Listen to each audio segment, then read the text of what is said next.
चले अंकल, काफ़ी लेट हो गए हैं, पहले ही निकले फ़ौरन। हाँ जी, कहाँ जा रही जोड़ी आधी रात को? मामू जी एक बाबा जी के पास जा रहे थे बस। कौन से बाबा जी? खैरियत? काफ़ी पहुँचे हुए बाबा जी हैं, काफ़ी सुना है उनके बारे में। कहाँ पहुँच गए हैं? वो बस अंकल ने कहा था कि कुछ घर में परेशानियाँ चल रही हैं, तो मैंने सोचा मुझे भी साथ ले चलिए, मेरे पेपर सर पे हैं, मैं भी दुआ करवा लूँगा। अच्छा, तो आप दुआ करवाने जा रहे हो? जी। और कहाँ पे हैं ये बाबा जी?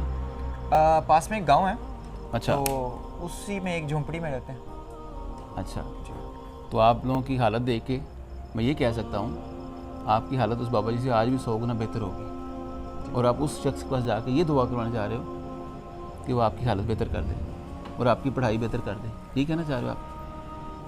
काफ़ी अगर आपने पढ़ा नहीं है तो आपके एग्ज़ाम बेहतर कैसे होंगे? अगर आपने कुछ किया ही नहीं है तो हालत बेहतर कैसे होगी? आपको किसी बाबे की ज़रूरत नहीं है, आपको सिर्फ सुकून से बैठकर सोचने की ज़रूरत है कि जिस इंसान का अल्लाह पे भरोसा नहीं है, अपने आप पे भरोसा नहीं है, तीसरा बंदा जो उनसे 100 गुना हल्की ज़िंदगी गुजार रहा है वो आपकी ज़िंदगी कैसे बेहतर कर सकता है? अल्लाह के बंदो, ये वक्त ज़ाया नहीं करो, अपने आप पे फोकस करो। आप पढ़ोगे नहीं तो कैसे पास होगा या बेहतर होगा स्टडी में? हम काम नहीं करेंगे तो कैसे हम आगे जाएंगे? हालात इसी तरह ख़राब रहेंगे। अगर आपको लगता है तो, वैसे तो मुझे नज़र नहीं आ रहे, लेकिन अगर आपका वाकई दुआ पे कोई भरोसा है या बिलीव है तो सिर्फ अपने माँ बाप से दुआ करो।